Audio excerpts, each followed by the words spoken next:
en realidad quizá ese término en aquel momento no se utilizaba como tal.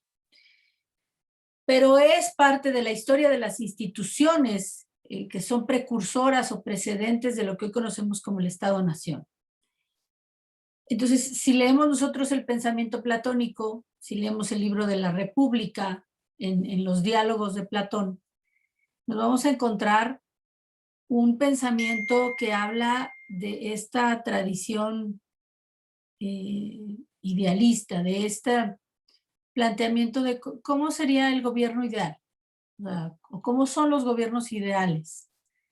No la interpretación o el acercamiento a los que existen en la realidad, que es lo que hace Aristóteles, sino cómo debería ser el gobierno ideal, ¿no? Y ahí nos encontraríamos en Platón todo un planteamiento de quiénes deben gobernar, ¿no? Si deben gobernar los filósofos porque son la clase ilustrada, si en un segundo plano tienen que estar los guerreros porque son aquellos que defienden a la sociedad, al territorio de la invasión o de las amenazas tanto internas como externas, y si después en otro nivel tienen que estar aquellos que producen la riqueza, los comerciantes, los hombres que tienen un papel de aportación económica a la sociedad y que serían esos parte de la estructura social. Si leyéramos a Platón nos encontraríamos planteamientos como esos. Y entonces, ¿cuál es el estado ideal? Mientras que en Aristóteles no se va a centrar tanto en la parte ideal de las cosas, sino en las expresiones reales, en las formas de gobierno, en los gobiernos que en su mundo, en su contexto, le tocaba observar. Y él lo que hace es una clasificación de las formas de gobierno, no a partir de un ideal, de cómo debiera ser, ¿no? De forma ideal, el mejor gobierno, ¿cómo debiera ser? Bueno, pues el mejor gobierno debiera ser, pues quién sabe cómo, ¿verdad? Como sea, como lo planteen, pero la pregunta es si ese gobierno existe en la realidad, ¿no? Si ese gobierno es posible en la realidad. Y entonces tenemos estas dos tradiciones filosóficas, el idealismo y el materialismo, que más adelante en la Ilustración habrá algunos intentos ahí, por ejemplo, Hegel va a ser heredero de toda esta tradición idealista, cuando plantea, por ejemplo, ¿no? Este método de la dialéctica, ¿no? Pero bueno, pues va a haber ahí una conversación, un ir y venir entre ambas posiciones. Y va a ser hasta Kant, cuando Kant va a tratar de conciliar estas dos tradiciones filosóficas en un método que el propio Kant va a establecer, ¿no? Pero bueno, son en estos intentos. Y hasta la fecha, me parece que en los enfoques teóricos metodológicos, como lo veíamos en la primera clase, estas dos tradiciones de pensamiento filosófico occidental van a estar presentes en esos enfoques. Quizá la visión más kantiana, ¿no? de los enfoques actuales es el que hablábamos de la transdisciplinariedad, ¿no? En donde ya no hablamos necesariamente de una partición del conocimiento, ¿no? Pero bueno, esos temas ya los hemos platicado. Entonces yo quisiera hablarles un poco del pensamiento de Aristóteles. Efectivamente, él comienza a hacer una reflexión en torno al ser humano.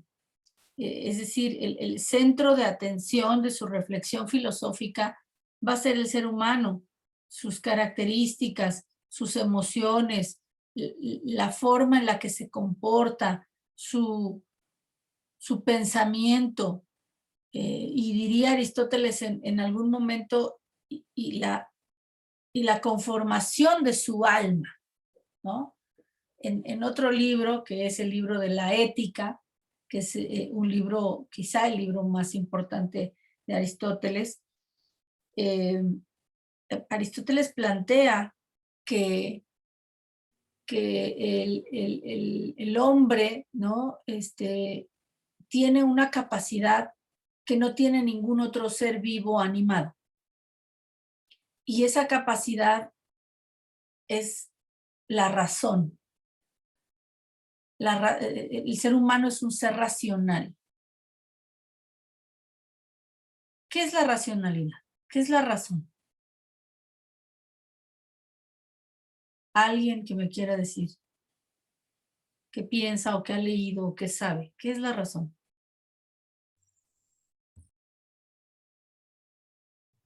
Eh, bueno, yo tengo entendido que la razón es la cualidad que nos hace como tal seres pensantes y nos distingue de los animales. Es como este cuestionamiento que hay dentro de nosotros. ¿Okay? Seres pensantes nos distingue de los animales y eso lo decía Aristóteles. ¿Alguien más que quiera comentar? ¿Qué es la razón? ¿En qué consiste esa capacidad racional o la racionalidad?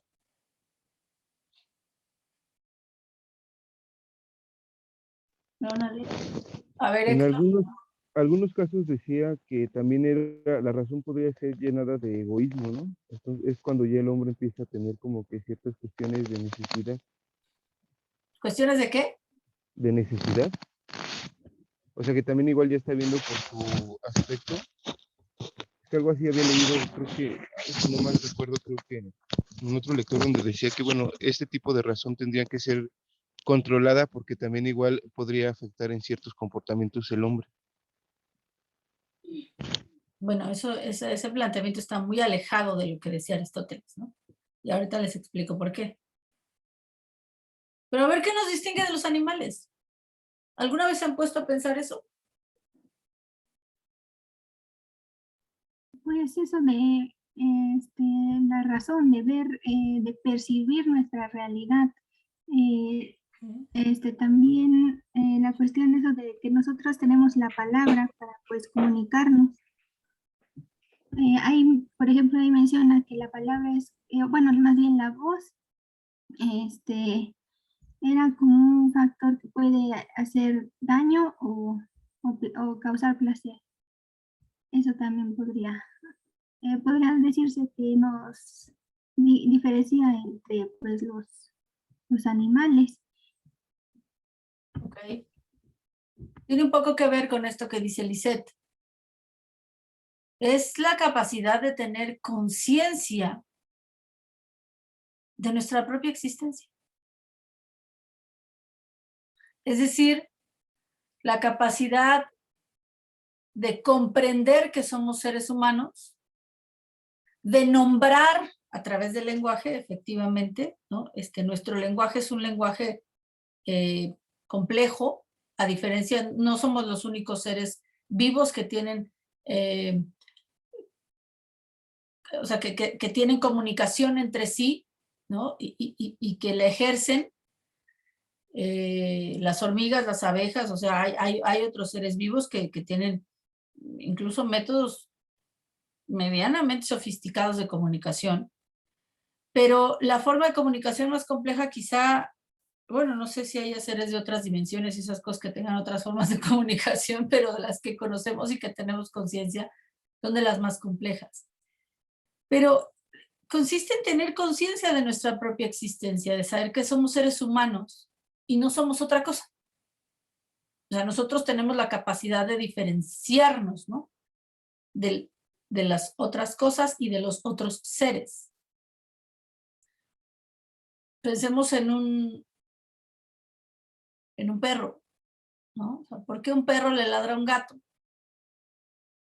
sea, porque su cabeza le indique la conciencia, ¿no? Le diga, es que históricamente los perros han sido enemigos de los gatos, entonces cuando ves un gato, ládrale. No, o sea, el perro reacciona por instinto, ¿no?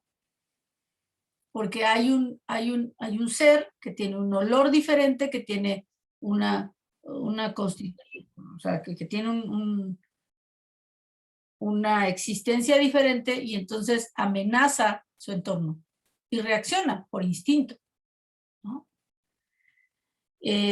Nosotros sí tenemos la capacidad de tener conciencia de nuestra propia existencia.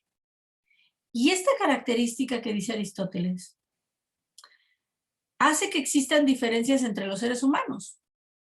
Porque él decía que el alma del ser humano, y aquí es donde extraño el pizarrón, pero bueno, el alma del ser humano está conformada por dos partes. Por una parte a la que él llama la razón y por otra parte a la que él llama la pasión, ¿no?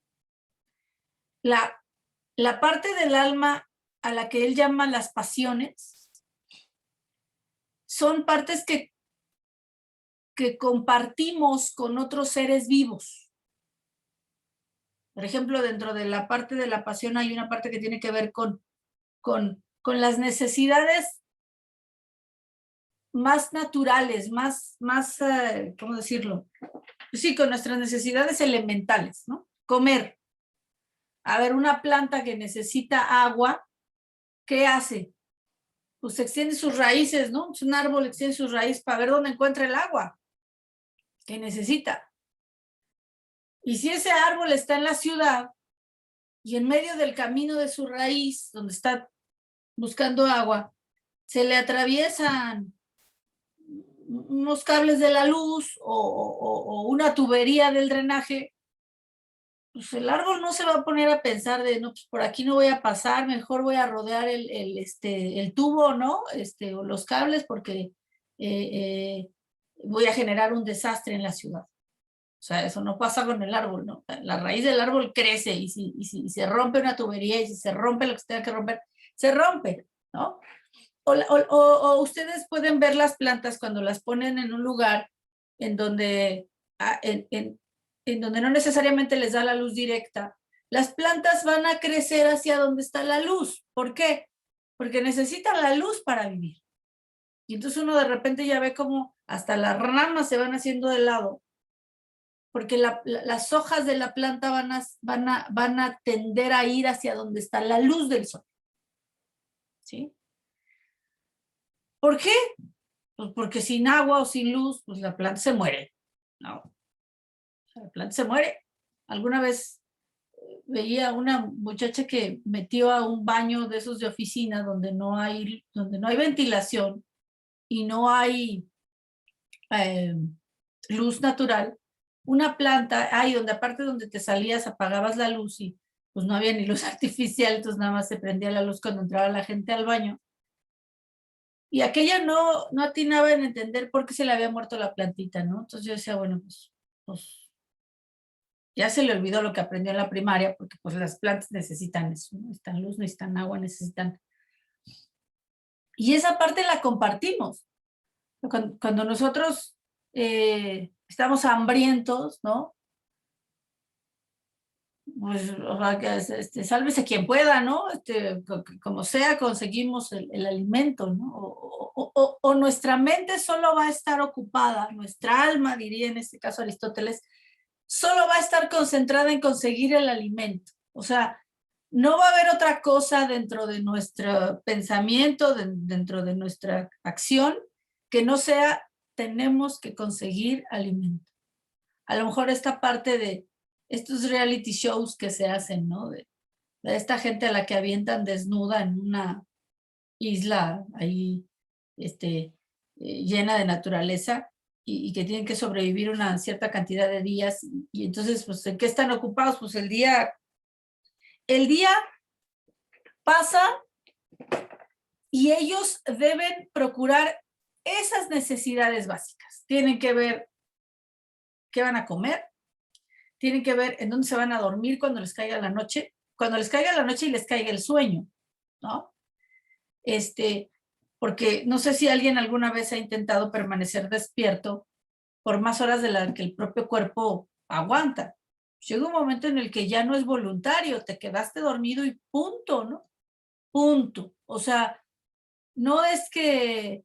Y te puedes quedar dormido de cualquier forma, ¿no? La gente que de repente anda desvelada y duerme muy poco y va manejando y da un pestañazo y pues ya se estrelló.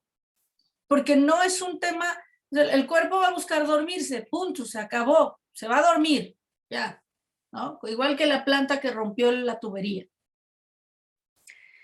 Entonces, tenemos esa parte en nuestra alma, dice Aristóteles, y cuando estamos viviendo esa parte, pues vamos para allá. O sea, los seres humanos compartimos con esos seres vivos esas necesidades básicas, ¿no? Esa parte de las pasiones. Luego hay otra parte que también compartimos con los seres animados, es decir, la planta no es un ser animado, no se mueve, no.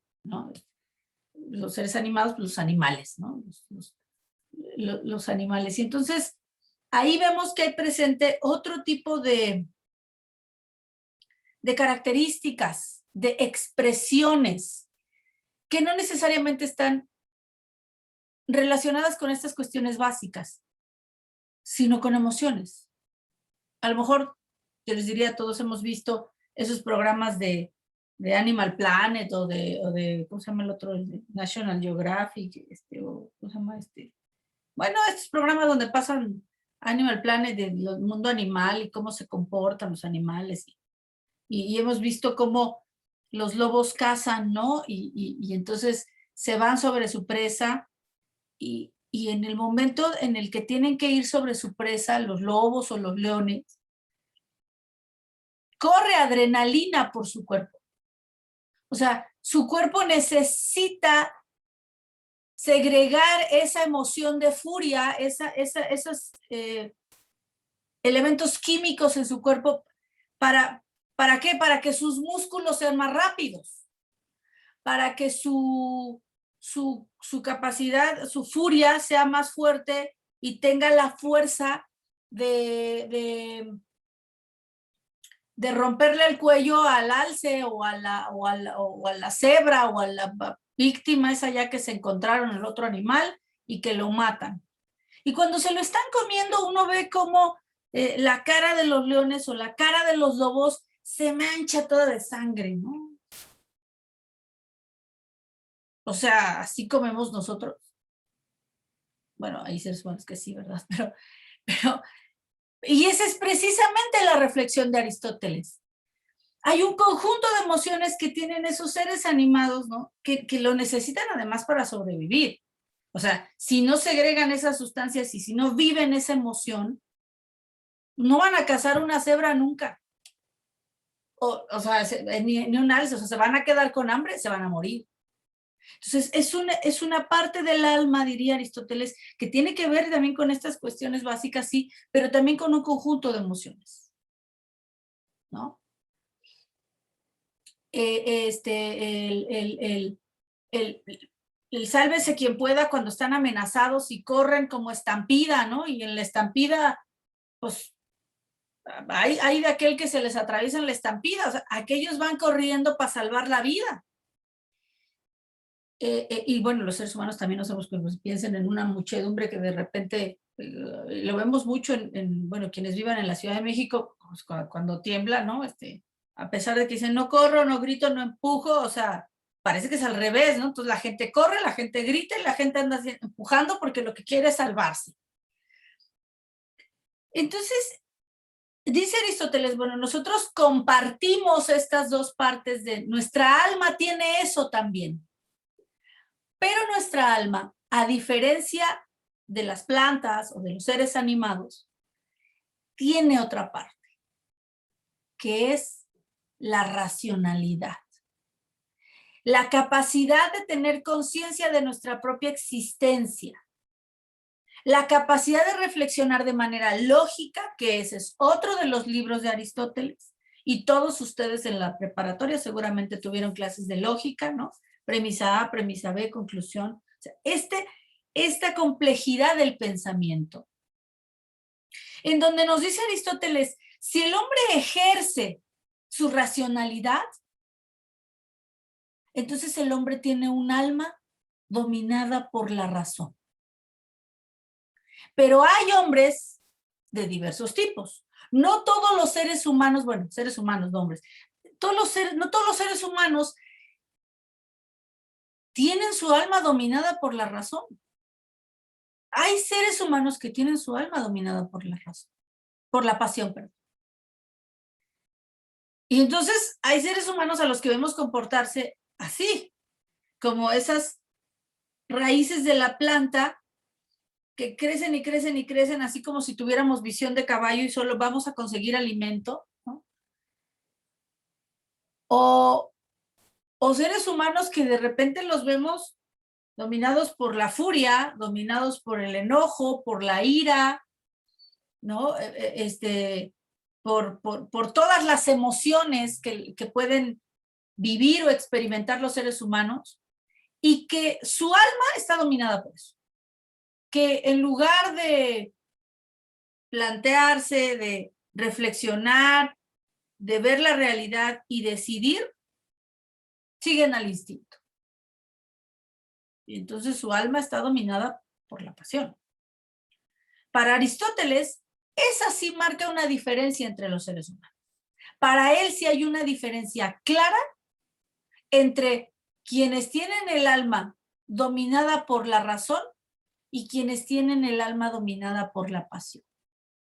Quienes tienen el alma dominada por la razón, dice Aristóteles, viven en la virtud.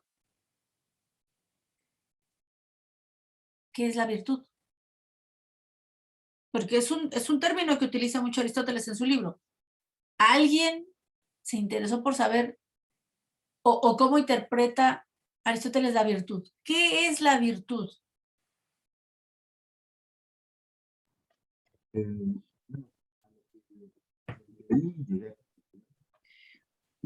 Omar, otra vez no te escuchamos. Necesitamos que cuando vayas a hablar te acerques a tu micrófono porque ¿Ya se escucha mejor? ahí sí escuchamos, sí. Es como la fuente de las acciones, ¿no? Y de las pasiones que tiene el ser humano. Y bueno, lo que anoté es capaz de disponernos a realizar los mejores actos y obrar, ya sea de una bien o mejor, de acuerdo con con una razón de procedencia. Ok, tiene que ver con eso, tiene que ver con lo bueno, con el bien. ¿Quién más se interesó por ese concepto de Aristóteles de la virtud? Sí, creo, bueno, va un poco ligado con lo que decía mi compañero,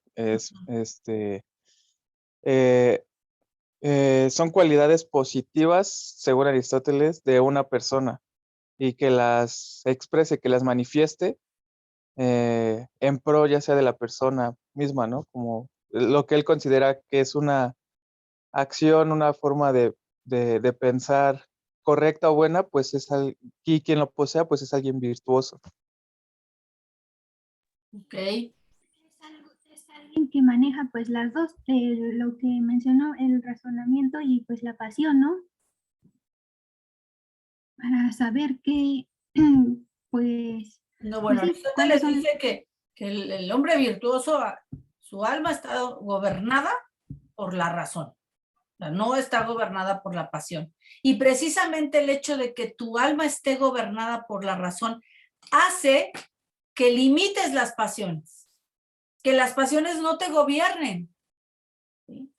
Entonces, cuando llegamos al tema de que dice Aristóteles que efectivamente, desde el punto de vista de él, el gobernante debe ser un hombre virtuoso, pues lo primero que hay que decir es que el gobernante debe ser un ser que su alma esté gobernada por la razón, no por la pasión.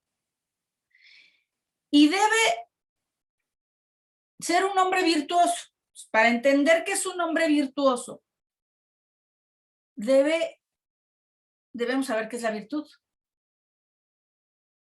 Y esto tiene que ver con la esencia del planteamiento ético y lógico de Aristóteles. Aristóteles dice, en la medida en la que el ser humano, su alma esté gobernada por la razón, el ser humano va a poder distinguir de la realidad lo que es bueno y lo que es malo. Una cuestión ética. Distingue. Si tú ejerces la racionalidad, vas a poder distinguir esto es bueno, esto es malo. Automáticamente, como parte del ejercicio de esa racionalidad. Y dice Aristóteles, cuando el hombre distingue lo que es bueno y lo que es malo, necesariamente va a tender al bien. O sea, su decisión en el ejercicio de su racionalidad va a tender al bien. Obviamente, quienes su alma está gobernada por la pasión, no alcanzan a distinguir entre lo bueno y lo malo. No llegan al momento de la decisión. No están en ese nivel, por decirlo de alguna manera, ¿no? Y entonces lo que dice Aristóteles, ¿cómo vas a saber cuándo está bien algo, cuándo está mal algo? Y para eso él define la virtud. La virtud, y aquí vuelvo a extrañar el pizarrón, la virtud es algo que está entre, me voy a comprar un pizarrón y lo voy a poner acá atrás, perdón por el paréntesis, pero tengo que hacerlo porque si no me cuesta un poco de trabajo expresárselos. Es el justo medio entre los extremos. Y pone ejemplos. La valentía es el justo medio entre el extremo del exceso y de la carencia. Del exceso, ¿cuál es el exceso en la valentía? La temerariedad. ¿Sí? Los seres que son temerarios. Y no me refiero al grupo musical, no. Los que son temerarios. Y el exceso por la carencia. ¿Cuál es la carencia de valentía? La cobardía. El justo medio es la virtud. ¿Sí? O sea, pongámoslo un poco más claro. Una persona que su comportamiento está del lado de cualquiera de los dos excesos, es una persona que no vive en la virtud, sino vive en los extremos de la virtud. Su alma seguramente está gobernada por la pasión. Un cobarde. Una persona que ante una amenaza, ante un peligro, se acobarda, se esconde, ¿no? Me acobardo, me escondo, hago lo que sea para no enfrentar la situación que debo enfrentar. Se acobarda. Una persona que esté en el otro extremo, un temerario, alguien que no necesita enfrentar una situación de peligro, de riesgo y enfrentarla, sino que anda buscando el pleito, ¿no? Los famosos llamados buscapleitos, ¿no? Estas gentes que se comportan como French Poodle ladrándole a un Rottweiler, ¿no? O Rottweiler, no sé cómo se diga. Y que uno ve al perro y dice, pues, pobre perro idiota, ¿no? O sea, el Rottweiler con una patada lo hace pomada, ¿no? Y ahí está el perro, ¿no? Muy bravo, muy chapa adelante, él muy puesto en su plan de yo estoy defendiendo mi territorio, ¿no? Pues el perro no se da cuenta, el perro está actuando por instinto, ¿no? Pues es que esto es un olor de otro perro, pues esta amenaza a mi territorio, pues le ladro, ¿no? Bueno, hay seres humanos que se comportan así, que no necesitan que haya un problema para que lo tengan que enfrentar, sino que andan buscando los problemas y andan buscando los pleitos. Ese es un ejemplo claro de un temerario, ¿no? Y el del cobarde, bueno, pues o sea, no hace falta siquiera que haya alguna situación que tenga que enfrentar, sino que se anda escondiendo de ellas, ¿verdad? Porque le da miedo, porque se acobarda, porque no lo enfrenta, ¿no? Porque hay una situación que tiene que enfrentar y no lo hace, ¿no? Esos dos extremos son la vida alejada de la virtud. El justo medio es la virtud. Lo que está en medio de esos dos extremos. La valentía está en medio de esos dos extremos. La valentía es una virtud. Y entonces, los seres humanos que dicen, oye, yo no voy a andarle buscando pleito en vano a estos o los otros, ¿no? Pero tampoco me voy a esconder, y viven en la virtud, viven en ese justo medio, son seres virtuosos. Ahora, dice Aristóteles, y por ahí creo que lo mencionó Omar,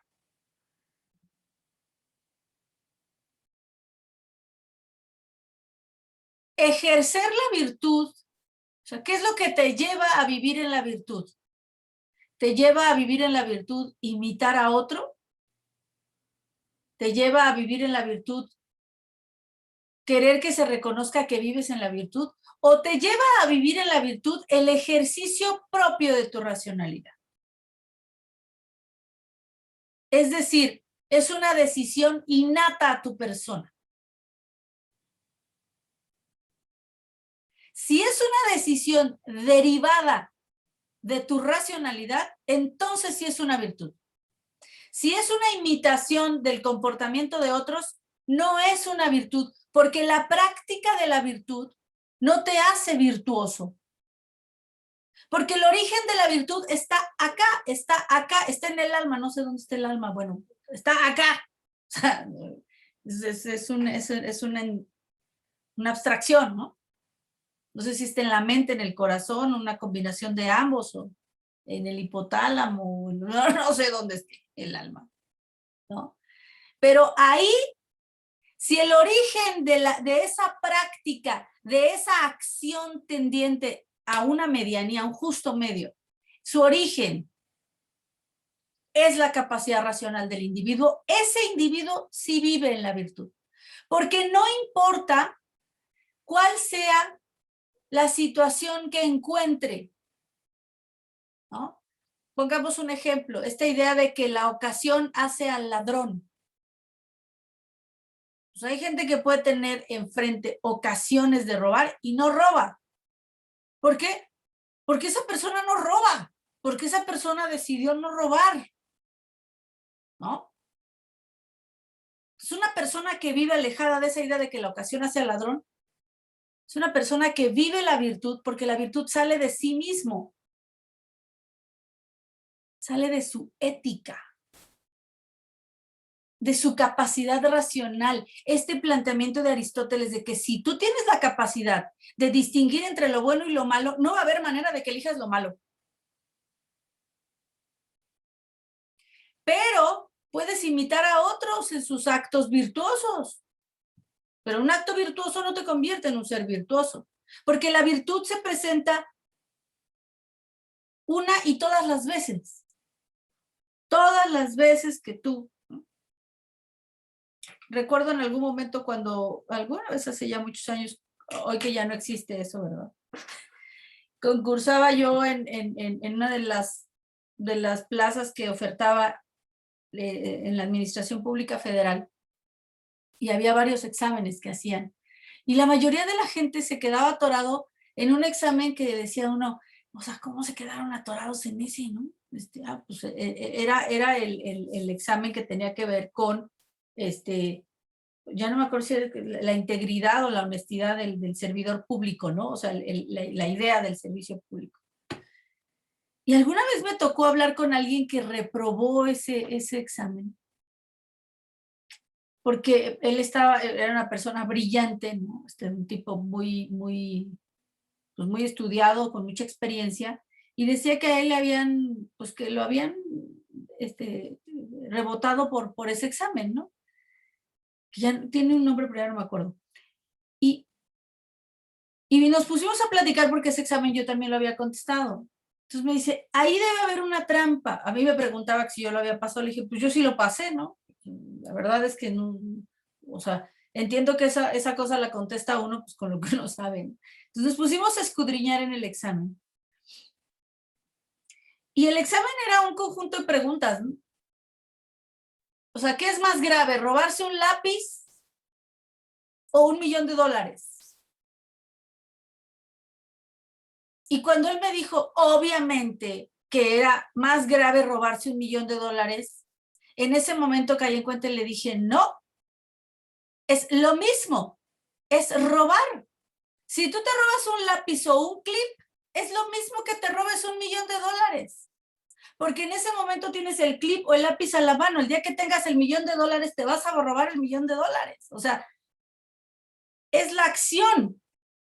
Le dije, pues por eso reprobaste, mano. Porque el acto en esencia es el mismo. Y eso es un poco el tema de que dice Aristóteles, la virtud se vive una y todas las veces. Entonces, no importa si tú estás en una posición en la que te favorezca una circunstancia, tu decisión siempre va a ser la misma. Eso es vivir en la virtud. Un acto virtuoso no te hace un ser virtuoso, dice Aristóteles. El acto virtuoso tiene que venir de tu racionalidad, de esa capacidad que te hace diferente a los otros seres animados y vivos. Si no viene de ahí, no es virtud. ¿Y puede haber quien imite actos virtuosos? Sí. ¿Y que con esos actos virtuosos logre engañar a los demás de que tiende hacia el bien? Sí, también. Sí. Por eso lo que él dice es, lo más importante es que el gobernante, porque aquí viene la otra parte importante del pensamiento aristotélico, y yo creo que aquí ya le voy a ir cortando un poco con este tema, porque tenemos que entrar en materia a lo que ustedes leyeron, pero sí quería que tuvieran este precedente. Obviamente, que les recomiendo, léanse la Ética a Nicómaco, la Ética Magna, léanse la Lógica de Aristóteles, porque no es solamente leer este libro de la política, sino leer otras obras de este autor que nos van a clarificar cómo piensa el autor. ¿Por qué en su texto habla de bien común? Porque para Aristóteles la ética y la política son lo mismo. Ustedes dirán, ay, maestra, pues como la política está re desprestigiada, ¿qué tiene de ética? Precisamente por eso está desprestigiada, porque la política se ha alejado de esta visión. ¿Sí? De esta visión de la virtud. ¿Quién debe gobernar? El ser virtuoso. Por eso él habla de 3 formas de gobierno que son virtuosas y 3 formas de gobierno que son corruptas. Entonces, la política va aparejada de la ética, y quien tendría que gobernar es aquel ser virtuoso, que viva la virtud, no que haga actos virtuosos para parecer virtuoso, si en realidad no lo es. ¿Sí? Entonces, ¿cuál es el origen de eso? Ese es el origen del pensamiento aristotélico. La ética, como de hecho ahí en esta pintura de Rafael o de la Escuela de Atenas, ahí en medio se ven Platón y Aristóteles. Aristóteles es el que trae el manto como azul, ¿no? Y está señalando enfrente, y el libro que trae en la mano es la ética. ¿Sí? Y Platón está señalando acá arriba, o sea, el ideal. Pues sí, pero ese ideal, ¿qué tan posible es o no? Importa lo que vemos. Eso, bueno, y ahí ese planteamiento. Entonces, ¿qué nos dice Aristóteles? Aristóteles dice, es el padre de la ciencia política. Aristóteles dice, la ciencia política es la madre de todas las ciencias. Sin la ciencia política, las otras ciencias no son posibles. ¿Por qué? Porque la política es hasta un arte, dirían algunos, es esa capacidad de construir acuerdos en torno a qué, dice Aristóteles, en torno al bien común. ¿Qué es el bien común? Él lo explica en este libro que ustedes leyeron. Pues es un bien que se pone por encima del bien particular. ¿Quién tiene la capacidad de ver cuál es el bien que más conviene a todos? ¿Qué es lo mejor para el todo? El gobernante, el hombre virtuoso, aquel que sabe lo que le conviene al todo, aunque en eso que le conviene al todo se perjudiquen algunas partes de algunas de las partes. ¿Sí? Entonces, la política es lo que hace que nos pongamos de acuerdo. La política es lo que hace que se construya, que le da viabilidad a las acciones, que le da viabilidad al resto de la vida. Porque si no ejerciéramos la política, diría Aristóteles, no descubrimos ese bien común. Entonces, aquí hay una parte muy importante. Para Aristóteles, la política es fundamental. No existen las otras. No se puede practicar ninguna ciencia si hay guerra, ¿no? O sea, ¿qué ciencia prospera en la guerra? Ninguna.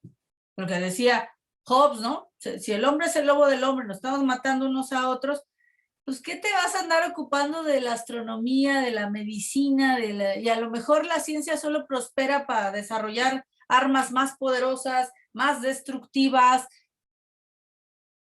Pues es la única ciencia que prosperaría, ¿no? Entonces, tiene que haber un mecanismo que te lleve a salirte de ese ámbito de guerra y que te meta en un ámbito de la política.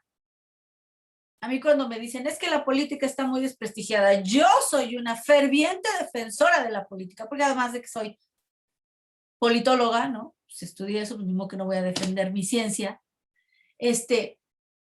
Pues es que la política es el arte de lo posible. Es esa práctica humana que permite que las cosas ocurran. Me acuerdo, ahorita me estaba acordando de un libro que leí hace más o menos un año. Se llama Yo, Julia, y es la historia de una, pues, ¿qué sería? De la esposa de un emperador romano, ¿no? Y la historia es contada por un médico, ¿no? Por un galeno. Es contada en tercera persona, entonces él cuenta la historia de Julia y su experiencia con ella, entonces cuenta cómo Julia logró que su esposo se convirtiera en emperador y volviera a fundar una dinastía, ¿no? Dentro de esta línea sucesoria de los emperadores romanos. Y entonces ella estaba casada con Septimio Severo, y entonces el galeno le ayuda, porque el galeno tiene información sobre pócimas, sobre veneno, Pero el galeno le ayuda a Julia porque le dice, yo necesito que una vez que acabe esta guerra, usted me permita rescatar los libros de la biblioteca de no sé dónde, ya no me acuerdo si era la de una biblioteca que los emperadores más obtusos, ¿no? O más paranoicos, pues estaban ya hasta destruyendo, ¿no? O sea, esto ya no sirve, este conocimiento ya va y ya no sirve. ¿Por qué? Porque en un estadio de guerra eso no prolifera. Por eso cuando haces política, proliferan las otras ciencias. Pero bueno, por eso Aristóteles es el padre de la ciencia política. Entonces, bueno, este es un poquito del pensamiento aristotélico. Entonces ustedes entenderán por qué algunos de estos planteamientos, ¿no? ¿Qué nos dice Aristóteles? ¿Cuáles son las formas de gobierno que él, en el momento en el que escribe este libro, se encuentra? Bueno, pues dice, hay gobiernos que son de una persona, hay gobiernos que son de pocas personas, y hay gobiernos que son de muchas personas. ¿Sí? Ahora, si estos gobiernos son encabezados por políticos, por líderes, por gobernantes virtuosos, pues son formas de gobierno virtuosas. Si son encabezados por individuos que no son virtuosos, que su alma está gobernada por la pasión, pues entonces van a ser formas de gobierno corruptas.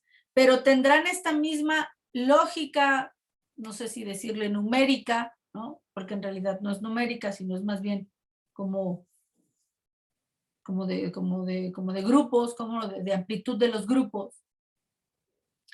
Y entonces él nos dice, bueno, ¿cuáles son esas formas de gobierno que existen? Pues de uno existe, las formas virtuosas es la monarquía, ¿no? Y la forma corrupta del gobierno de uno es la tiranía. Aquí les pongo un ejemplo en el mismo país, ¿no?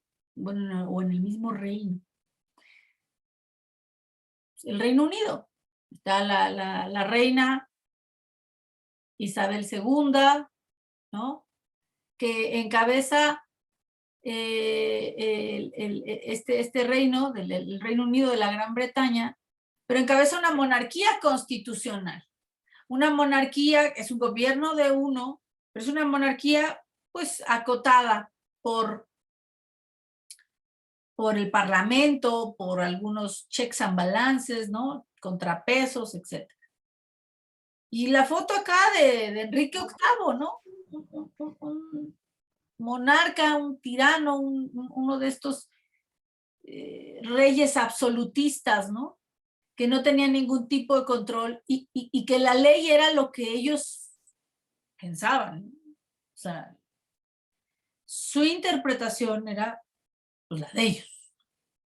O sea, aquí hay dos ejemplos, ¿no? De la forma virtuosa, de la forma corrupta. Los gobiernos de pocos, de algunos hombres, ¿no? Diría Aristóteles, pues de los hombres ilustrados, ¿no? Cuando hablamos de una aristocracia, a lo mejor un poco en esta lógica de lo que definía Platón, ¿no? Platón decía que debían gobernar los filósofos.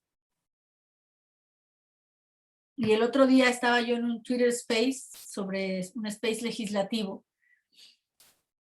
Y había alguien que decía que no, es que ya se tiene que promover una reforma para que los diputados estén obligados a, o sea, que un requisito para ser diputado es que tengas por lo menos un título, ¿no? O sea, que hayas estudiado algo, que no seas una persona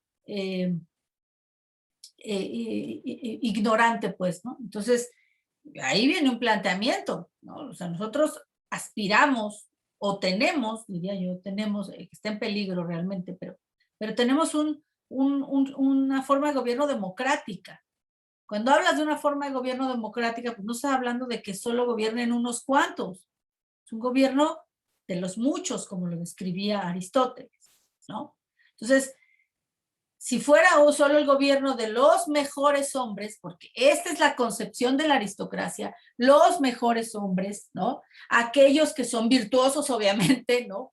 Desde la perspectiva aristotélica, son ilustrados, ¿no? Son virtuosos, son los que tienen el conocimiento. No estaríamos hablando de una democracia, estaríamos hablando de una aristocracia. ¿Podríamos pensar que hacia allá queremos avanzar? Bueno, pues podríamos pensar y aspirar a lo que queramos, ¿no? Que logremos construirlo, bueno, eso ya es otro boleto. Pero esta es la idea, ¿no? La idea de un gobierno de pocos ilustrados, de hombres virtuosos, de hombres preparados, de hombres letrados, ¿no? ese tema de letrados me llamaba mucho la atención porque en alguna vez que tuve la oportunidad de tomar un curso en la Cámara de los Diputados de España, yo como asesora parlamentaria, los asesores parlamentarios allá tienen un nivel de respeto, es una carrera, ¿no? Y se llaman precisamente letrados, ¿no? Y los letrados tienen un poder importante al interior del Congreso porque los letrados son los que dan la orientación, ¿no? De técnica legislativa, de seguridad jurídica, todo lo que en nuestro Parlamento hoy brilla por su ausencia, ¿no? Pero bueno. Entonces, esa es una aristocracia. ¿Cuál es el lado corrupto de este gobierno de pocos? La oligarquía, el gobierno de los ricos, ¿no? El gobierno de los hombres del dinero, ¿sí? En donde no necesariamente hay no se vive necesariamente en la virtud. Eso no quiere decir que los hombres ricos estén alejados de la virtud, ¿no? No es automático. Pero precisamente se refiere a esta idea de unos pocos, ¿no? Que su único interés es un interés particular, es un interés de grupo, ¿no? Son estos pocos que tienen el dinero. Entonces, bueno, es el gobierno de los pocos en su parte virtuosa, en su parte corrupta. Y aquí lo puse como democracia república porque en realidad en la versión original de Aristóteles, la democracia es la forma corrupta del gobierno de los muchos. Y la forma virtuosa es la república. Nada más que, bueno, pues ya en esta evolución y también en una conclusión a la que llega Aristóteles. Aristóteles dice, bueno, de las formas corruptas, ¿cuál es la menos peor? Pues la menos peor es la democracia, dice, ¿no? O sea, es menos, o pudiera parecer menos peligrosa, aunque él lo dice de manera muy clara. Nos puede llevar a una tiranía. O sea, la democracia, la demagogia nos pueden llevar a una tiranía, que es la peor de las formas corruptas de gobierno. Entonces, bueno, este es el gobierno de los muchos, como lo decía, me parece que Omar.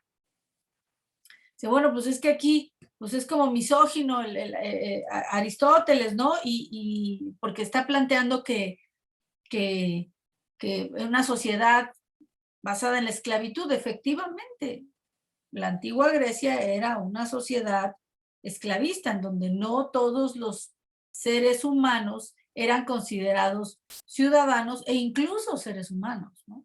Y había esclavos y se comerciaba con ellos, etcétera, ¿no? Entonces, pues no todos eran hombres libres.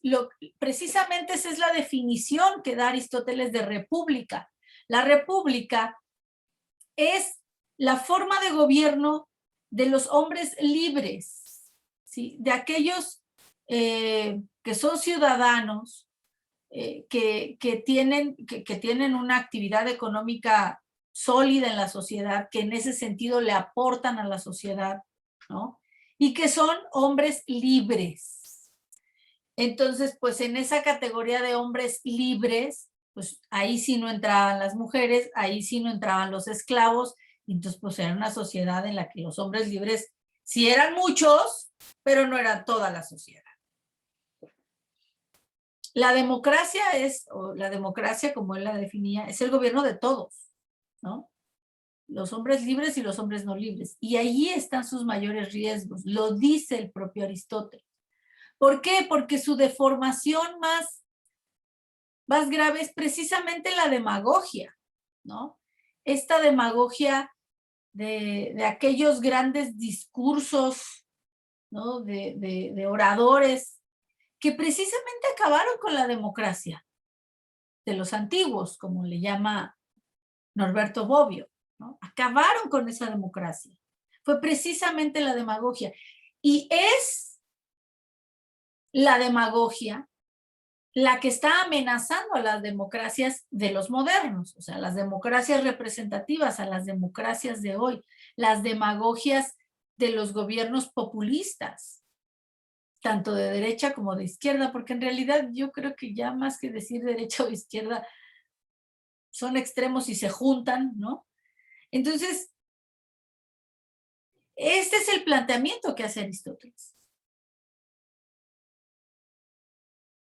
La demagogia es esa práctica que ahí como vemos en la imagen, ¿no?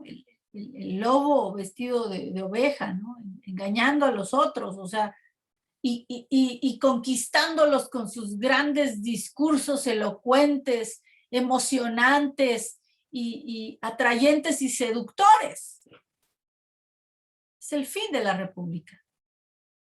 Y puede llevar a la constitución de la peor de las formas de gobierno corruptas, la tiranía.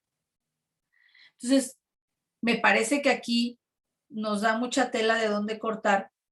Nos deja claro cuáles son las diferentes formas de gobierno, que es un tema fundamental para entender por nosotros. Pero a mí me interesaba también que tuvieran esta visión del pensamiento aristotélico, porque si uno tiene ese conocimiento, entiende entonces por qué Aristóteles plantea las cosas de esta manera, ¿no? Y bueno, yo le dejaría hasta aquí el tema de lo que yo podría en este momento reflexionar sobre el contenido. Y les preguntaría, bueno, ¿ustedes qué les pareció el libro? ¿Qué riesgos ven en la democracia de los modernos, como él lo diría? Yo les recomiendo este libro, que yo apenas empecé a leer, ¿Cómo mueren las democracias? Creo que ya se los había mencionado, de Stephen Levitsky y Daniel Ziblatt, donde nos hablan precisamente de cómo los populismos amenazan verdaderamente a las democracias, a todas, en Europa, en América Latina, hasta en los propios, yo creo que Alexis de Tocqueville, ¿no? Cuando se estaba revolcando en su tumba, cuando veía, él que escribió La democracia en América, veía lo que pasaba con Trump y decía, ups, ¿no? O sea, parece que sí, parece que la democracia puede morir, ¿no? Está en riesgo, está en un grave riesgo por estos líderes populistas, ¿no? Que acaban con la democracia. Y estos cuates lo dicen de manera muy clara. ¿Cómo comienza a haber una destrucción de las instituciones democráticas? O sea, esa es una de las características de los populistas, ¿no? Obviamente, ¿cuáles son esas instituciones o esas reglas del juego de la vida democrática? Para empezar, la celebración de elecciones libres, ¿no? Hace unas semanas incluso lo comentábamos, me parece aquí, cuando hablábamos de esta reunión que hubo de la CELAC en México, donde vino Nicolás Maduro y vino el presidente de Cuba, y el enfrentamiento que hubo ahí con algunos otros mandatarios de Uruguay, de Paraguay, ¿no? En donde hay una confrontación y bueno, pues Maduro sigue diciendo que hay una democracia en Venezuela, ¿no? Que hay elecciones libres cuando están encerrando a los líderes de la oposición en la cárcel, ¿no? Cuando hay muchos que llevan años en la cárcel, o sea, cuando tiene el control del órgano que organiza las elecciones, cuando tiene el control de los otros poderes, ¿no? El poder ejecutivo tiene el control de los otros poderes. Entonces, bueno, pues esto nos da mucho que reflexionar sobre hacia dónde van a ir las democracias. Porque pareciera que en la época moderna, pues era la forma de gobierno, ¿no? Por excelencia. Entonces, y obviamente aquí ya en los regímenes políticos actuales, pues sí tenemos una forma de gobierno democrática con un sistema parlamentario, ¿no? En donde sí, efectivamente hay una monarquía, pero esa monarquía ya es una monarquía constitucional, ¿no? Entonces, bueno, a diferencia, no se vive en una república, sino se vive en una monarquía, ¿no? Entonces, bueno, No sé qué comentarios tengan ustedes, qué les haya parecido Aristóteles. A mí me fascina leer Aristóteles, ¿no? Me parece que me parece que den el clavo, sobre todo esta parte más de la filosofía sobre el ser humano, ¿no? En ese sentido yo sí diría, ¿soy aristotélica? Sí, soy más pro aristotélica, ¿no? Y la reflexión de si deberíamos o no recuperar, o qué tanto deberíamos recuperar este planteamiento aristotélico de que la ética, la política va aparejada de la ética, sobre todo en un contexto en el que la política y los políticos están tan desprestigiados en el mundo actualmente, en todo el mundo. ¿Comentarios? Jorge. Buenos días, profesora. Bueno, yo de lo de Aristóteles, sí me puse a investigar algo de cómo había escrito lo de la política, y él decía que había escrito, bueno, había escrito la política después de que había investigado algunas clases de animales y algunas clases de plantas. Entonces, él escribió la política con esta idea de darle una clasificación a los aspectos humanos, o bueno, a los aspectos sociales, ¿no? A mí es curioso cómo, yo creo que por eso también me siento también identificado con lo de Aristóteles, porque él se basa a partir de la observación, ¿no? A diferencia de Platón, pues él no menciona un ideal, ¿no? Él tal cual dice, pues lo que veo es lo que estoy describiendo. Él hace una descripción, no hace digamos, no está creando unos conceptos, ¿no? A partir de un ideal, sino él realmente describe lo que ve. Y yo creo que por eso nos es tan identificable, ¿no? Con nosotros, porque es realmente lo que sucede. Yo lo que no entendía con lo de la democracia, a mí, pues no me cabe, ¿no? En la cabeza cómo es posible que tengamos una forma de gobierno que ya está corrompida, ¿no? Y desde hace mucho, pues se había señalado por qué estaba corrompida. Me causa gracia porque, pues como dicen los populismos, creo que, pues disfrazan, ¿no? La idea de lo que es el bien común, o te disfrazan, a lo mejor es la telaraña, ¿no? O sea, con una idea, te vendo el bien común con una idea egoísta, ¿no? Con una idea en la que yo voy a ganar, en la que pues realmente no se va a lograr el bien común. Por eso les llaman populistas, porque van con ese rebaño, ¿no? Con esa idea de llevar el rebaño, pero creo que no cumplen al final con su meta. Lo que mencionaba respecto a las virtudes, no me acuerdo si fue con Aristóteles, pero hablaba algo de los placeres inmediatos. Y con los placeres inmediatos decía que se encontraban en excesos. Y por ahí creo que fue en un video donde vi que decía Aristóteles, qué aburrido sería vivir con tus placeres inmediatos, ¿no? O sea, serías un esclavo incluso de tus placeres inmediatos, solamente vivirías para obtener tus placeres de forma inmediata, y la virtud sería como que esa paciencia para alcanzar los placeres. Bueno, nos mencionaba usted un ejemplo del lápiz y del millón de pesos, ¿no? O sea, yo quiero entender que ambas ambos fines son buenos, ¿no? Tener 1 millón de pesos creo que pues a ninguno nos caería mal, pero la virtud, decía Aristóteles, eso no se trata de definir si es bueno o es malo tener 1 millón de pesos, sino lo bueno o lo malo sería cómo obtuviste ese millón de pesos. Y como mencionaba, teniendo la oportunidad, pues a lo mejor dejas de ser virtuoso o ya no estás aplicando la virtud porque pues obtienes el placer de manera inmediata, ¿no? Ya no tienes ese trabajo o esa constante para alcanzar 1 millón de pesos, que podría ser administrar tus finanzas, tener un buen empleo, no lo sé, o sea, creo que hay varias formas en las que podrías obtener 1 millón de pesos. Entonces, creo que la virtud es esa paciencia o ese trabajo que ejerces sobre alguna actividad para alcanzar el fin, ¿no? O sea, para alcanzar ese placer, ¿no? Él hablaba de placeres, para alcanzar ese placer que te pudiera, pues, satisfacer como humano.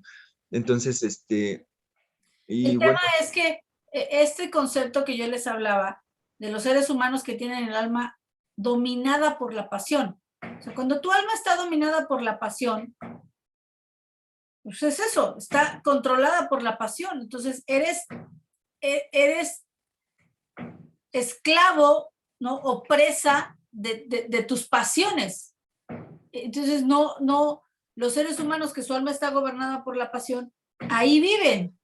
O sea, incluso no, Aristóteles no necesariamente habla que sean como seres de segunda categoría o algo por el estilo, pero sí hace esa comparación entre los seres humanos y de entrada plantea, pues es que no son iguales los seres humanos que su alma está gobernada por la pasión y los seres humanos que su alma está gobernada por la razón. O sea, sí existen diferencias y quienes tendrían que gobernarnos, pues son aquellos seres virtuosos, ¿no?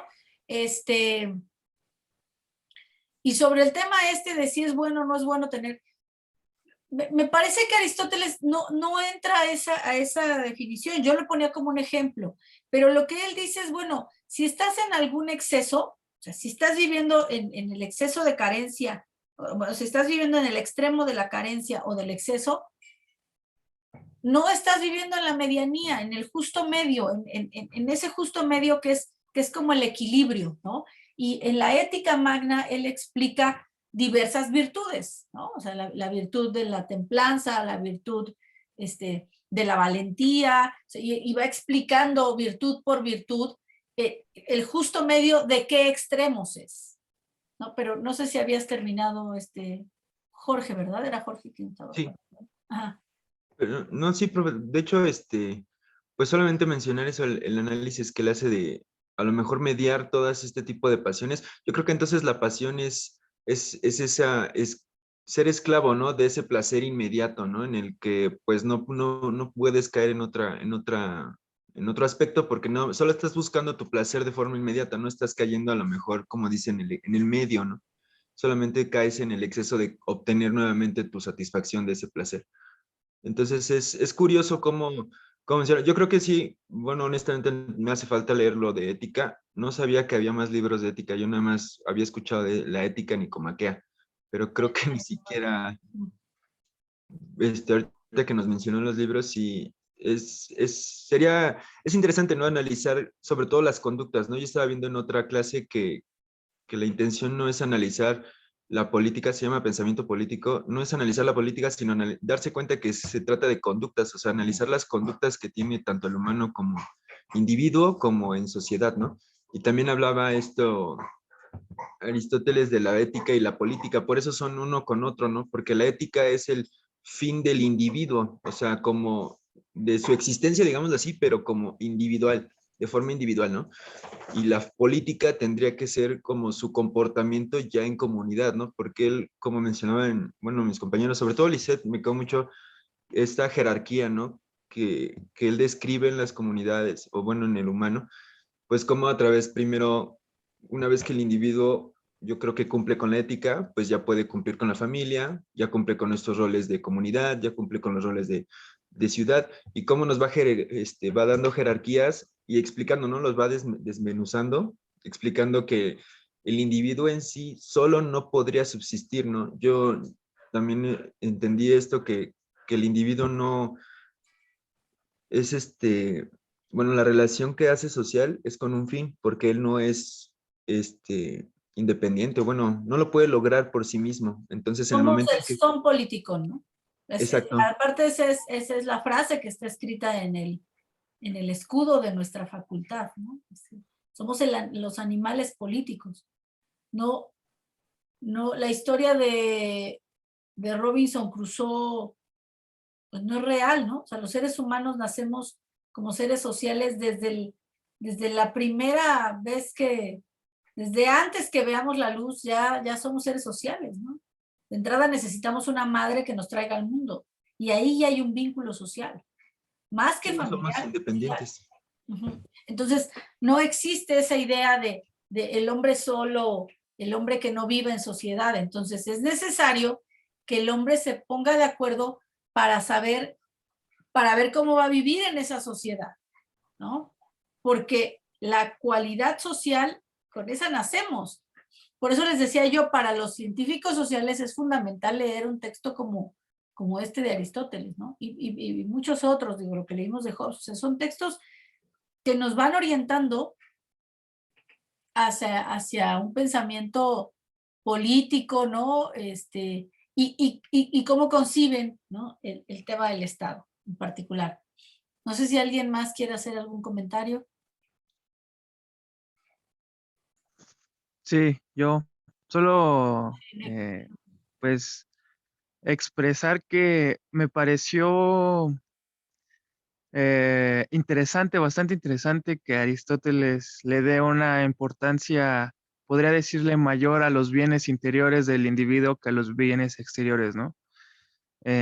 Ciertamente yo comparto con esa idea, realmente no sabía que Aristóteles la había planteado en su momento, pero sí siento que el crecimiento interno, vaya, de estas virtudes que menciona, es muchísimo más importante y beneficioso, tanto individual como socialmente, que los bienes que el hombre crea, ¿no? Que el hombre puede, bueno, que el humano crea, que el humano puede adquirir. Eh, Porque incluso estos son, y van ligados. Tienes que tener, por decirlo así, un desarrollo óptimo de los interiores para poder conseguir los exteriores, ¿no? Y ahí es cuando empata con lo que usted menciona del punto medio de equilibrio, ¿no? Porque si ciertamente si nosotros le damos más importancia bueno, sí, más importancia a los exteriores, pues empezamos a modificar o a viciar las virtudes, alterando los fines y alterando los medios que no son los que se considerarían beneficiosos para la sociedad, ¿no? Y también me parece bastante curioso también que plantea ciertos ideales de planificación familiar, en cuanto a la educación que se debe tener a diferentes edades, a qué edades se debería tener hijos, cuántos hijos se debería tener. Bueno, pues entendiendo el contexto en el que está escrito, pues se entiende la idea, ¿no? Incluso se puede extrapolar un poco a la actualidad, porque de todos modos la planificación familiar no es tan, eh, vaya, tan visible o tan entendida por todos nosotros, ¿no? Incluso habla de que se debe tener los hijos en las edades óptimas para evitar cualquier deficiencia fisiológica y, bueno, una vez evitado este riesgo, vaya, empezar a instruirlos para poder soportar las adversidades, obviamente entendiendo las adversidades de esos tiempos a las adversidades actuales, ¿no? O sea, sí se tiene que diferenciar que no serían las mismas y que no serían los mismos modelos educativos, tanto en casa como en alguna institución, ¿no? Y Entonces, fíjate que tocas un tema muy interesante. A ver, no hay que olvidar, Aristóteles fue maestro de Alejandro Magno, ¿no? Es decir, el gobernante entrenado como este ser que vive para la virtud, ¿no? Bueno, me ha dado por seguir la serie esta de The Crown, ¿no? Y me pareció muy interesante esto que hablas, por ejemplo, de la educación. O sea, ¿en qué momento el ser humano aprende o no a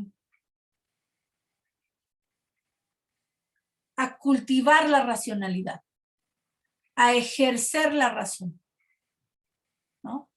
Es decir, para que el ser humano descubra esta ética, tiene que ejercitar, no sé si sea el término correcto, pero tiene que ejercer la razón, porque la razón es la que le va a permitir la ética, a diferencia de la moral.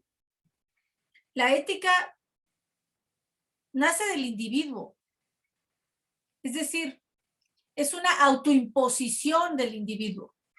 Es una cualidad que va a tener a partir del ejercicio de su propia racionalidad. O sea, dice Aristóteles, va a distinguir entre lo bueno y lo malo, y si distingue entre lo bueno y lo malo, no va a haber manera de que se vaya a lo malo, se va a ir a lo bueno, va a tender al bien, ¿no?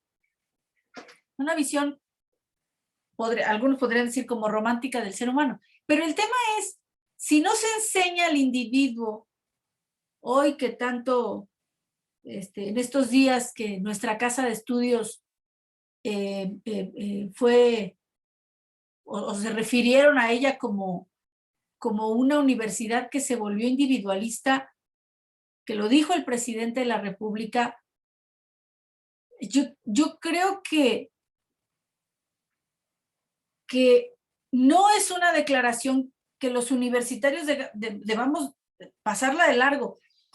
Y tiene que ver con esto de Aristóteles, porque tiene que ver con el pensamiento crítico. El pensamiento crítico es pensamiento crítico. Y entonces la pregunta es, ¿en qué momento de la historia de un individuo se tiene que fomentar este pensamiento crítico? ¿Cómo surge el pensamiento crítico? El pensamiento crítico surge del ejercicio de la racionalidad, ¿no? A veces lo pienso yo. Ayer veía es un TikTok que me causó mucha risa porque era un fulano que estaba contando, es una cosa muy elemental, ¿no? Pero estaba pasando imágenes de cómo andaba limpiando su casa, ¿no? Y decía que ese TikTok lo hacía como un reclamo a la Secretaría de Educación Pública porque nunca enseñan en la escuela cómo limpiar, cómo hacerte cargo de los deberes domésticos, ¿no? De limpiar, de cocinar, de lavar la ropa. Dice, bueno, en su reflexión del fulano, que me causó mucha risa, decía, te enseñan y te están ahí dando lata con el trinomio cuadrado perfecto, y ni siquiera hay trinomio cuadrado perfecto, no hay binomio cuadrado perfecto, pero dice, te están dando lata con eso y que te lo aprendas. Dice, yo le batallé y nunca le entendí nada, ¿no? Dice, y él decía, ¿no? ¿Y cuántas veces he usado esa chingadera? Nunca. Bueno, así lo decía él. Dice, nunca la he usado. Dice, en cambio, a ver, dice, pues todos los días hay que barrer y todos los días hay que limpiar y todos los días hay que cocinar. Dice, y así te enseñaban y que Benito Juárez y que Vicente Guerrero, dice, que esos vienen y me ayudan a limpiar mi casa.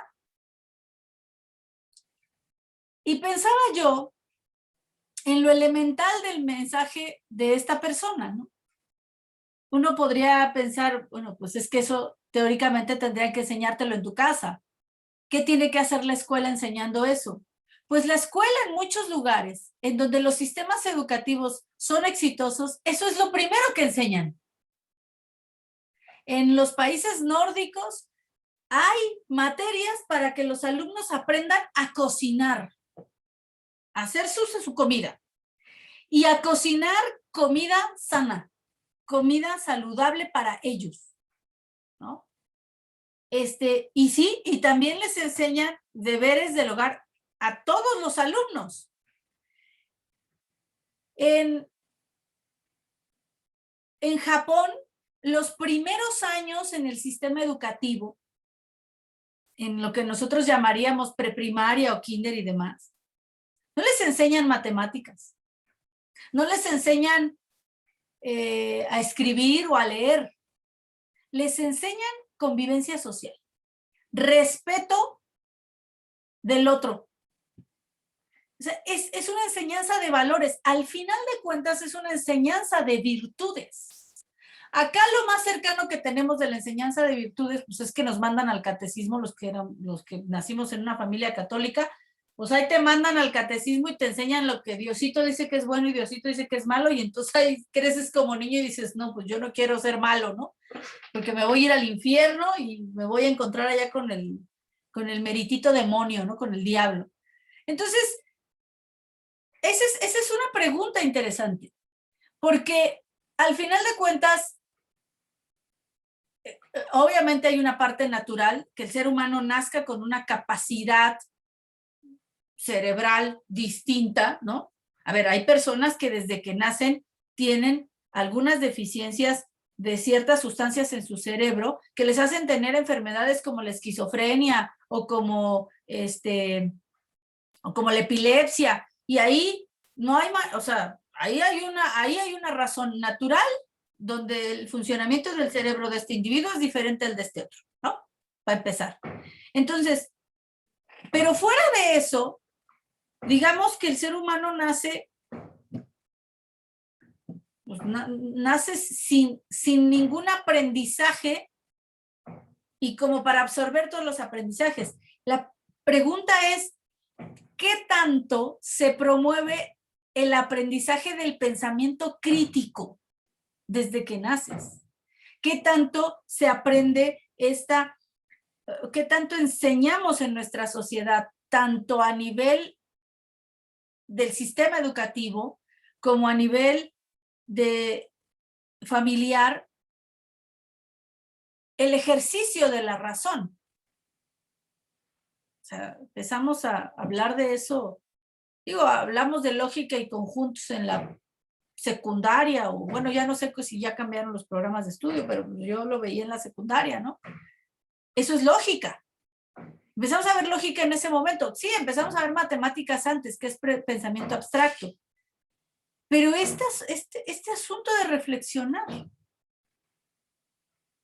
Yo les pregunté si tenían claro qué era la racionalidad, y no sé, o sea, creo que la mayoría de ustedes tienen más de 20 años. Me pregunto, ¿nunca se habían hecho esa pregunta?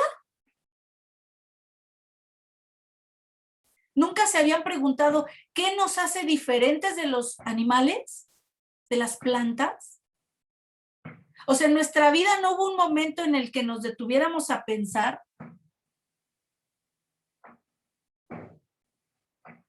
Yo me lo pregunto. Jorge, ¿quieres decir algo? Sí, respecto a lo que acaba de preguntar, creo que todos deberíamos de haber tenido una crisis existencial, ¿no? En el que nos tocó leer, pues, demasiadas cosas. A mí me tocó mucho Carl Gustav Jung y esta onda, no sé, sí, yo sí tuve muchas crisis en las que dije, ¿por qué, no? ¿Por qué estos cuestionamientos de por qué esto, por qué lo otro? Pues te van forjando y creo que lo que menciona respecto al pensamiento crítico, yo cuando entré en UNAM en la prepa fue algo de lo primero que me intentaron adiestrar, ¿no? Por así llamarlo. Tienes que pensar por tu propia forma. O sea, no importa que te dé libros, no importa que te dé 1000 clases, no importa que venga el presidente y te dé una clase, una conferencia, tienes tú que forjar una opinión. O sea, tu opinión tiene que ser a lo mejor errónea, a lo mejor totalmente, totalmente fuera del lugar, pero tienes que opinar, o sea, tienes que atreverte a pensar, ¿no? Fue algo de lo que yo pues noté cuando entré. Yo venía de una escuela pues pública del Estado de México, de Ixtapaluca. Cuando entro a la UNAM, pues totalmente cambié de dirección, o sea, ya venía del Distrito Federal, o sea, ya eran cosas totalmente distintas. Y fue algo de había una clase que incluso era un curso sabatino que decía cómo estudiar y te enseñaban eso, o sea, cómo debes de estudiar. O sea, yo me acuerdo que, como mencionaba, pues en la primaria todo el mundo te enseñaba que las multiplicaciones, las divisiones, que el resumen, pero nadie nunca te enseñó cómo hacer un resumen, ¿no? Cómo hacer una síntesis de un texto, cómo subrayar un texto, ¿no? Fue algo de lo que yo vi en ese curso sabatino y decía, es que no tienes que subrayar nada más para que veas toda la hoja coloreada, ¿no? O sea, tienes que subrayar la idea, ¿no? Y las conjunciones las puedes dejar fuera. O sea, te enseñaban realmente a estudiar. Y yo creo que es parte de lo que pues sí nos falta. O sea, desafortunadamente caemos en obviedades. Nosotros pensamos que porque ya estamos en la universidad, pues ya sabemos leer, ya sabemos hacer un pensamiento crítico, hacer un análisis, hacer un ensayo, y de repente nos vienen clases, por ejemplo, argumentación y oratoria, en donde pues realmente te demuestran que no sabes absolutamente nada. O sea, simplemente has hecho las cosas conforme has podido hacerlas. Y ya cuando te dicen es que tienes que hacer una citación en APA y la citación está así, así, así, así, así, y tienes que poner incluso si en tu texto haces una cita textual, tiene que ser de esta forma, porque pues eso le da formalidad. O sea, si realmente estás haciendo bien las cosas. Y yo creo que es importante darnos cuenta que dentro de la obviedad, o sea, sí tenemos que ser más capaces, tener esa capacidad de racionalidad. Yo creo que es un proceso de pensamiento, ¿no? O sea, una idea te lleva a otra idea. Eso es lo que para mí es el raciocinio. O sea, un raciocinio es el juego de esas ideas. O sea, si tengo azul y verde, hago amarillo. A eso me refiero yo con el juego de ideas. Yo no quiero pensar que los animales o los demás seres pues carecen de ideas. Para mí sí tienen ideas, ¿no? Pero no tiene la habilidad de esa conjunción de ideas, de decir, ¿sabes qué? Si tengo hambre, pues voy y busco comida. Y a lo mejor los animales, él hablaba, retomando a Aristóteles, hablaba de los lobos, ¿no? Que también eran una manada, que también son animales que viven en sociedad, pero no los distingue. Tienen incluso, yo podría decir que tienen incluso un lenguaje, porque pues si observamos a los perros, observamos a los gatos, tienen una forma de comportarse entre ellos mismos. Entonces, lo que le da esa carencia, pues lo mencionó, es esa conciencia de que existes, de que soy un gato, ¿no? Bueno, soy un humano, soy un perro, pero Pero ellos no, o sea, digo, los animales domésticos están ya en una gran medida mimetizados con los seres humanos, ¿no? Entonces, quizá no son el ejemplo más claro, pero aún en esos animales con los que convivimos de manera cotidiana porque están en nuestras casas, observamos cosas que no, o sea, yo de repente veo a mi hermana tratando al perro como si fuera una persona donde le dice cosas, yo digo, pues, el perro no te va a entender, ¿no?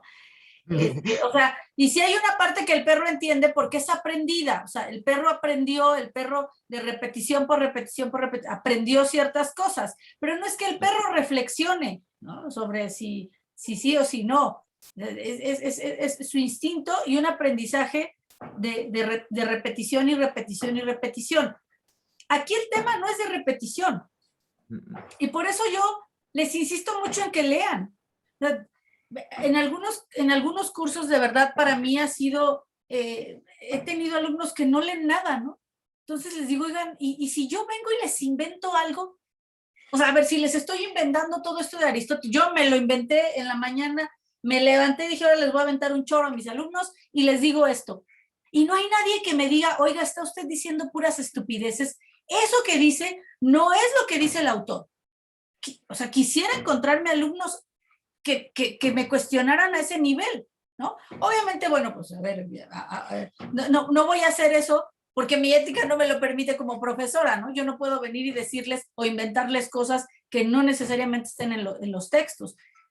Todos los textos que yo les he dejado leer, en su momento los leí, hay unos que he leído más de 2 veces, ¿no? Pero el tema es, si yo les estuviera inventando algo y ustedes no leyeron, o no se cuestionaron lo que leyeron, pues a lo mejor van a dar por bueno, o van a dar por hecho, o van a dar por verdadero lo que yo les estoy diciendo. Entonces, ¿qué es esta parte del pensamiento crítico? ¿Y cuándo tiene que empezar? Pues tiene que ser toda la vida. Tiene que ser toda la vida, porque la virtud se practica todos los días, porque la virtud se practica en cada una de las cosas a las que uno se enfrenta en la vida, ¿no? Entonces,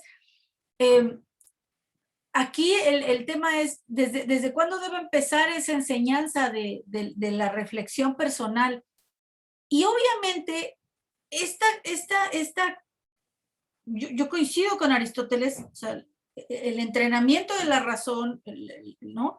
El ejercicio de la razón te va a permitir comprender la realidad y saber lo que es bueno y saber lo que es malo y decidir qué quieres, ¿no? Pero ese pensamiento, o sea, ese ejercicio de la racionalidad te vuelve un ser crítico. Y no te vuelve un ser crítico solo con una cosa, que es un poco la discusión que hay en estos días, ¿no? Desde mi punto de vista, independientemente de que yo concuerde o no con el presidente, ¿no? O de que sea, o de que sea una persona crítica de su gobierno o de su persona o lo que sea, me parece que una de las lecciones que nos deja estudiar en la universidad es precisamente que eso está en otro nivel. Es decir, y yo por eso se los he repetido mucho, quizá en este grupo no tanto, pero en el otro sí. A mí no me interesan las militancias partidistas o las preferencias ideológicas de todos ustedes, ¿no? En esta clase no estamos entrenando militantes de un partido, estamos entrenando científicos políticos. Yo misma tengo mi militancia en un partido, ¿sí? Pero yo no estoy entrenándolos a ustedes para que militen en otro, o en uno, o en el que sea, o en el que a mí me gusta. Nos estamos entrenando como científicos sociales, y un científico social debe cuestionar todo, hasta sus propias preferencias, ¿no? Entonces, esa es una parte importante, porque aquí no venimos a aprender ideología. Sí venimos a conocer esas ideologías, las diferentes que ha habido, y más nosotros como científicos sociales. Por supuesto que tenemos que leerlas, ¿no? Yo estudié en una facultad en donde la mitad de mis maestros eran marxistas, ¿no? Y se estudiaba el marxismo en la facultad, ¿no? Y creo que cuando yo entré a la facultad, los últimos profesores que eran de derecha o neoliberales u oficialistas del momento, como le quieran llamar, estaban dejando de dar clases en la UNAM, ¿no? O sea, a mí me tocó tomar clases con Carlos Imas, el ex esposo de la jefa de gobierno, ¿no? Era profesor cuando yo estudiaba en la facultad. Y como ese, les puedo mencionar otros, ¿no? Les puedo mencionar, por ejemplo, quien fue director cuando yo, en mis últimos años de carrera, Fernando Pérez Correa, ¿no? Fernando Pérez Correa, que fue director de la facultad, es un doctor, un gran maestro, ¿no? Y un gran maestro que no sé si siga siendo, pero en su momento fue colaborador y muy amigo de Manuel Bartlett, ¿no? Obviamente, en aquella época, pues estaban del lado del PRI. Hoy Bartlett, pues está del otro lado, ¿no? Está del otro lado de la historia. Pero al final de cuentas, lo que yo fui a aprender con ese profesor no fue si había que ser priista o crítico del PRI o luego volverse de Morena. Uno no viene a aprender eso en la universidad, menos en esta universidad. Uno viene a aprender precisamente el pensamiento crítico. Entonces, yo sí les voy a pedir una cosa, y el pensamiento crítico es el ejercicio de la racionalidad, ¿sí? Yo no sé si a ustedes cuando eran niños les pasaba, ¿no? Pero yo iba al catecismo y a mí había cosas que no me sonaban, o sea, en mi mente de niña no me sonaban lógicas. Bueno, ¿y qué? Y que si Dios tiene 3 personas, y entonces tienes que creer en eso porque tienes que creer, y yo decía, pero en mi cabeza no me cabían esas cosas, ¿no? Entonces decía, pues hay que creer en eso. Bueno, pues sí creo, pero me lo cuestionaba. El tema es qué se hace como sociedad para potenciar ese pensamiento. Me parece que nuestro sistema educativo no está dirigido hacia allá, ¿no? Y no se ha modificado para estar dirigido hacia allá. Y es lamentable, ¿no? Porque hay otros sistemas educativos que sí han evolucionado en ese sentido. Pero bueno, le vamos a dejar hasta aquí. Yo los invito a que lean, ¿no? Para que haya más debate, para que haya contrastación de opiniones, ¿sí? Decía Lisette, hacía algunos planteamientos. Bueno, a lo mejor algunos de esos planteamientos son su interpretación de lo que ella leyó de Aristóteles. Mi obligación es decirle, no, Aristóteles no está diciendo eso, a lo mejor eso es una opinión tuya, y está bien, ¿sí? Pero entonces en tu opinión, pues ya hay una aclaración y dices, bueno, entonces a lo mejor lo estoy entendiendo diferente o contrario a lo que dice, ¿no? Hay esta posibilidad de retroalimentación. Si no leen y no participan, pues bueno, yo me puedo aventar estos monólogos, créanme que, vaya, yo llevo 20 años dando clases en la universidad, ¿no? Entonces, para mí, yo no doy clases, no me levanto a las 6 de la mañana los sábados, ¿no? Porque además ahorita ya nos pusieron más horas. Pues no me levanto por lo que la universidad me paga. Me levanto porque es una manera de regresarle a la universidad mucho de lo que me dio. La universidad todavía, a pesar de toda la crisis que hay en este país y a pesar de los retos que ha tenido que enfrentar como universidad, todavía es un mecanismo de movilidad social en esta sociedad mexicana. Sí lo es. Y yo les puedo hablar de muchas historias. Una es la mía, ¿no? Entonces, creo que ustedes son privilegiados. Están en un lugar privilegiado. Aprovechen ese privilegio. Lean. Porque además este momento de la historia de sus vidas muy probablemente no se vuelva a repetir. La condición de estudiante no se vuelve a repetir. Léanla. Lean, disfruten esta etapa de sus vidas. Y sean críticos, den la batalla, ¿no? Bueno, los dejo hasta aquí. Ya está cargado ya el link para que suban su tarea, todas sus tareas Yo las voy a seguir recibiendo, aunque las suban posteriormente. Nos mandaron un comunicado, todavía no hay fecha para que regresemos a clases presenciales. Deberemos estar atentos como alumnos y profesores a lo que defina el Consejo Técnico de la Facultad y a lo que nos comuniquen. ¿Qué les voy a pedir? Hay quien me ha mandado sus trabajos por correos.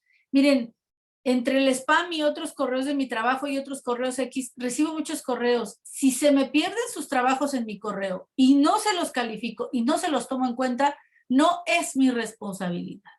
Porque en donde deben subir los trabajos es en la plataforma de Moodle. Ahí es donde los deben cargar. Entonces, ¿qué les pido? Cárguenlos ahí. Yo voy a tratar de revisar mi correo y de registrar todos los trabajos que me han mandado por ahí. Pero si alguno se me pierde, lo siento mucho, ¿no? Tenemos un mecanismo para la entrega de tareas. Entonces, le dejamos hasta aquí. Espero que tengan un bonito sábado, un buen fin de semana y nos vemos la próxima sesión. Para la próxima sesión hay que leer, ya hay un libro ahí de Maynes que hay que empezar a leer. Yo les voy a dar una clase sobre la relación del Estado y el poder, y yo creo que hoy mismo voy a subirles un artículo sobre la relación entre el poder y el Estado, y ahí sí me interesa yo darles la clase. Les voy a subir una bibliografía recomendada de libros que se puede leer para entender la teoría del poder, que es de lo que vamos a hablar la próxima clase. Y también quiero, ya se me hizo tarde para comentarles esto. Tengo un tema en la próxima clase, que es el 6 de noviembre, si no me equivoco. Yo tengo que viajar a Guadalajara por un tema de trabajo. Entonces, quiero ver si es posible que esta sesión del próximo 6 la podamos realizar en domingo, el domingo 7. No sé cómo estén, nos ponemos en contacto vía Moodle y vía chat. Ojalá me den la oportunidad, yo no quiero faltar, pero sí voy a andar en unas reuniones a la hora de la clase, pero no me gustaría que perdiéramos la clase, ¿no? Entonces, si hay manera de que podamos tener la clase en domingo, lo peloteamos por WhatsApp. Jorge, ¿quieres decir algo? Sí, maestra, es que mire, creo que hay dos grupos de WhatsApp. ¿Cree que nos pueda compartir el enlace del otro grupo para integrarnos? Porque mire, yo pensé que estaba, de hecho mencionó que si yo estaba en uno, pues yo sí estoy en uno, pero no es el que usted menciona, o no es en el que está usted. Pero más que nada yo creo para poder coordinarnos y por mí no hay tema, o sea, podemos hacerlo el domingo, sobre todo el horario, más que nada para ponernos de acuerdo. Pero Okay. A ver, yo aquí tengo, miren, de los que me mandaron su correo en la clase de Estado, yo solamente tengo a Denny López, a Julián Melgarejo, a Leti Sandoval, a Marijó Hernández y a Mari Campos. Son todas las personas que a mí me mandaron su teléfono, por correo, que se los pedí para ponerlos en el chat. Entonces yo tengo a 2, 4, a 5 personas. No tengo a los demás. Lo que puedo hacer es mandar a este chat una invitación para que se unan a este chat y que los compañeros que sí están y que tienen contacto con los demás se los pasen. Ese es uno de los mecanismos de comunicación que yo tengo con ustedes. Si ustedes no me mandaron su correo como quedamos en una clase, yo no tengo manera de adivinar su teléfono. Soy profesora, no adivino. Si sí lo enviamos, ¿se lo podemos volver a reenviar? Sí, o la otra es, a ver, alguien de los que está aquí, Denny López, tú tienes ¿estás en el otro chat, pues? Porque a ti sí te tengo.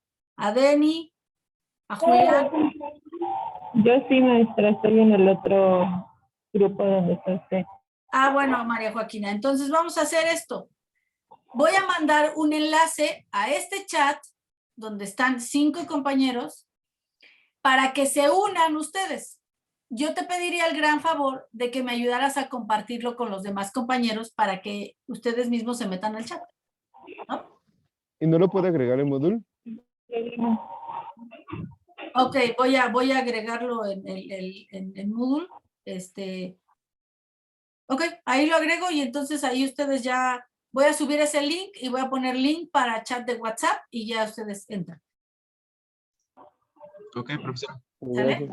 Bueno, los dejo porque tengo otra clase y ustedes también. Bonito fin de semana. Y ahí peloteamos lo de si me dan oportunidad de que cambiemos la clase de sábado a domingo. Yo sé que no es algo muy ortodoxo, pero sí, no quisiera que perdiéramos la clase. A lo mejor si no es el domingo, puede ser el viernes en la mañana o jueves en la noche, porque yo voy a viajar el viernes y muy probablemente regrese hasta el domingo en la mañana o el sábado en la noche, pero sí voy a andar muy ocupada ese sábado. Tengo varias citas, son de trabajo con mis clientes y no la puedo cambiar, ¿no? Entonces, pero no quisiera que perdiéramos la clase, ¿no?